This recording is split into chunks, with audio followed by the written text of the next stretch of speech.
Corona के खतरे के बीच भारत के लिए अगले 40 दिन अहम है। भारत में जनवरी के बाद से कोरोना के मामले तेजी से बढ़ सकते हैं। रिपोर्ट देखिए।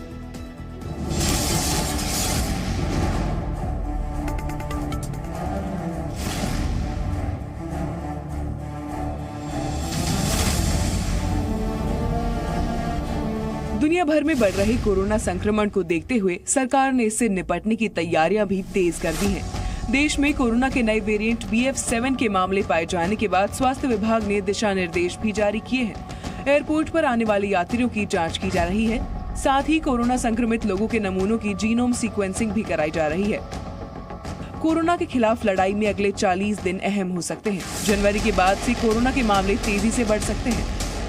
पहले पूर्वी एशिया में कोरोना आने के 30 से 35 दिन बाद भारत में कोरोना महामारी की एक नई लहर आई थी। हालांकि कोरोना संक्रमण की गंभीरता कम है। अगर लहर आती भी है तो मौतें और ये अनार उगा के हर साल 1 एकड़ की जमीन पर 10 लाख कमा रहे हैं। उनसे सीखना है तो फ्रीडम ऐप को अभी डाउनलोड कीजिए। संक्रमितों के अस्पतालों में भर्ती होने की दर बहुत कम होगी। कोरोना के नए वेरिएंट BF7 का खतरा भारत में भले ही कम हो, लेकिन सतर्कता बहुत जरूरी है। और यही वजह है कि संसद के सत्र के दौरान प्रधानमंत्री नरेंद्र मोदी के अलावा लोकसभा में स्पीकर, राज्यसभा में उपराष्ट्रपति और दोनों सदनों में कई सांसद मास्क पहने देखे गए। स्वास्थ्य मंत्री संसद में सख्ती से कोरोना प्रोटोकॉल के पालन करने की अपील कर चुके हैं। राज्यों को जीनोम सीक्वेंसिंग बढ़ाकर सभी पॉजिटिव केसों का जीनोम सीक्वेंसिंग करने की सलाह दी गई है, जिससे अगर देश में कोई नया वेरिएंट आता है तो समय से उनकी पहचान कर सार्वजनिक स्वास्थ्य के लिए कदम उठाया जा सके। राज्यों को सतर्क रहकर लोगों का मास्क पहनना, हैंड सैनिटाइजर करना, रिस्पायरेटरी हाइजीन का ख्याल रखना और सामाजिक दूरी बनाए रखने की जागरूकता लानी चाहिए। कोरोना के नए वेरिएंट BF7 के खतरे को देखते हुए एयरपोर्ट पर आने वाले यात्रियों की जांच की जा रही है। पिछले 3 दिन में विदेश से आने वाले 6000 लोगों का कोरोना टेस्ट किया गया, जिनमें से 39 लोग कोरोना संक्रमित पाए गए। सरकार अगले हफ्ते से चीन, Japan, south Korea, Thailand, Singapore, Hong Kong से आने वाले यात्रियों के लिए RT-PCR रिपोर्ट अपलोड करना जरूरी कर सकती है। वहीं बिहार की बोधगया में 2 और विदेशी पर्यटक कोरोना संक्रमित पाए गए हैं, जिसके बाद बिहार में संक्रमितों की संख्या बढ़कर 18 हो गई है, जिनमें 13 विदेशी पर्यटक हैं। यूपी के आगरा में भी अर्जेंटीना का पर्यटक कोरोना संक्रमित मिला है। पर्यटक ने अपना मोबाइल नंबर गलत दिया था। स्वास्थ्य विभाग पुलिस की मदद से संक्रमित पर्यटक की तलाश कर रहा है। जो रिकॉर्ड उन्होंने हमें दर्ज कराया था और उनका जब वहाँ एंटीजन पॉजिटिव आया था तो उनको ताजमहल जाने से रोक भी दिया गया था। वो नहीं गए थे, बाकी लोग अंदर गए थे। उन्होंने जो डिटेल हमें नोट कराया था उसके आधार पर वो सत्यापित नहीं हो पाया और साथ में मोबाइल नंबर भी उनका गलत है। हम लोग प्रशासन की मदद से, पुलिस के सहयोग से उनका ट्रेस कर रहे हैं और ASI की जो क्लोज सर्किट टीवी से उनका फोटो भी, इमेज भी शेयर कर रहे हैं होटल्स को, जिससे उनको ढूंढा जा सके और उनके कॉन्टैक्ट को ट्रेस किया जाए। कोरोना के BF7 वेरिएंट से संक्रमित व्यक्ति 10 से 18 लोगों को संक्रमित कर सकता है, जबकि इससे पहले वाला ओमिक्रॉन वेरिएंट 5 से 6 लोगों को संक्रमित कर सकता था। इसलिए एक्सपर्ट्स लोगों से ज्यादा सतर्क रहने की अपील कर रहे हैं। इसका इंक्यूबेशन पीरियड बहुत कम होता है, यानी कि जब ये हमारे बॉडी में घुसता है और जब हमें मैनिफेस्टेशंस होती हैं वो समय हमारा बहुत कम है as compare to other viruses. दूसरा कि इसका जो इन्फेक्शन रेट है वो बहुत फास्ट है। इसको कहते हैं R0 फैक्टर, यानी उसको बोलते हैं रिप्रोडक्टिव फैक्टर। एक इंसान जब इन्फेक्ट होता है तो कितने लोगों को इन्फेक्ट कर सकता है, उसको R0 फैक्टर बोलते हैं। तो इस वायरस जो ये वेरिएंट में 10 to 18 लोगों को कर सकता है, जो कि बहुत ज़्यादा है। भारत में कोरोना के नए वेरिएंट BF7 के केस तो आ रहे हैं, लेकिन वैक्सीन की वजह से लोगों की इम्यूनिटी अच्छी है, इसलिए खतरा ज्यादा नहीं है। लेकिन विशेषज्ञ एहतियातन लोगों से भीड़ में मास्क लगाने की अपील कर रहे हैं।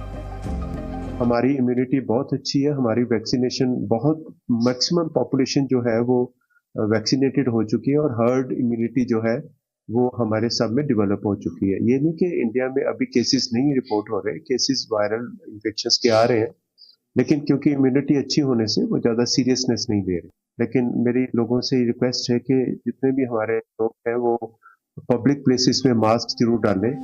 कोरोना के नए वेरिएंट BF7 को लेकर सरकार भी एक्शन मोड में है। कई राज्यों की सरकार लगातार बैठकें कर रही हैं और लोगों को कोविड प्रोटोकॉल फॉलो करने की सलाह दी जा रही है। हम सबको घबराने की नहीं, सावधानी बरतने की जरूरत है।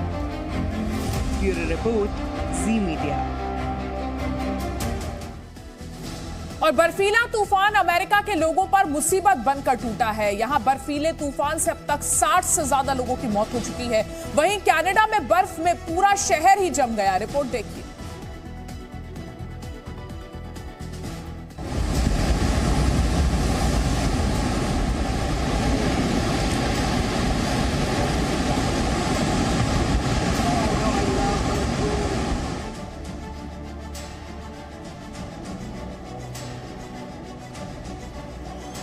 बर्फ इतनी पूरा शहर जम गया। बर्फ इतनी कि पूरा न्यूयॉर्क सफेद हो गया। बर्फ इतनी कि बर्फ के सिवा कुछ नहीं दिख रहा। हवा, पानी, जमीन सब बर्फ हो गए। कनाडा से अमेरिका तक सफेद संकट। अमेरिका सदी की सबसे भयानक बर्फीले तूफान की तबाही झेल रहा है। बर्फीला तूफान यहां के लोगों पर कहर बनकर टूटा है। सुपर पावर अमेरिका पर आए सफेद संकट के बारे में आपको बताएं, उससे पहले ड्रोन से ली गई कनाडा के ओंटारियो की इन तस्वीरों को देखिए। भारी बर्फबारी के बाद ओंटारियो का एरी शहर आइस टाउन में तब्दील हो गया है। क्रिसमस के बाद आए बर्फीले तूफान ने पूरे शहर के घरों को बर्फ से ढक दिया है।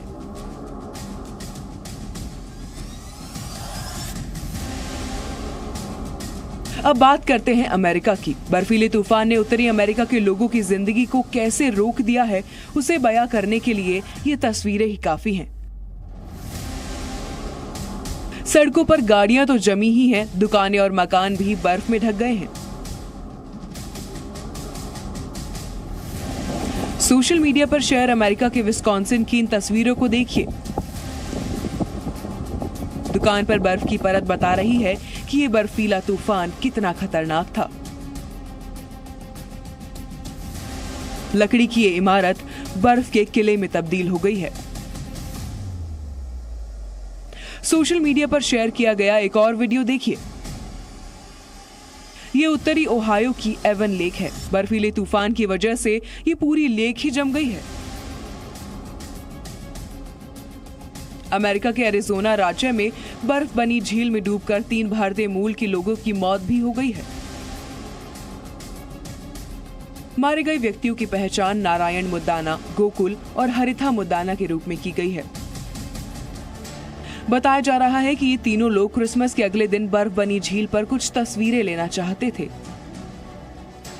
कोकोनिनो काउंटी के अधिकारियों का कहना है कि 3 लोगों के झील में डूबने की खबर मिलने के तुरंत बाद रेस्क्यू ऑपरेशन शुरू कर दिया गया, लेकिन तीनों लोगों को बचाया नहीं जा सका। रेस्क्यू ऑपरेशन में हेलीकॉप्टर की भी मदद ली गई। न्यूयॉर्क के दूसरे बड़े शहर बफलो सिटी में अब प्रशासन घर घर जाकर ये पता कर रहा है कि कोई आदमी गायब तो नहीं है। शहर में अभी गाड़ी चलाने पर पाबंदी है। सड़क पर जमी बर्फ को हटाया जा रहा है। बिजली सप्लाई को बहाल किया गया है ताकि लोगों को ठंड से राहत मिल सके। अमेरिका में आए इस तूफान को इतिहास का सबसे विनाशक तूफान बताया जा रहा है। ये अनार उगा के हर साल 1 एकड़ की जमीन पर 10 लाख कमा रहे हैं। उनसे सीखना है तो फ्रीडम ऐप को अभी डाउनलोड कीजिए।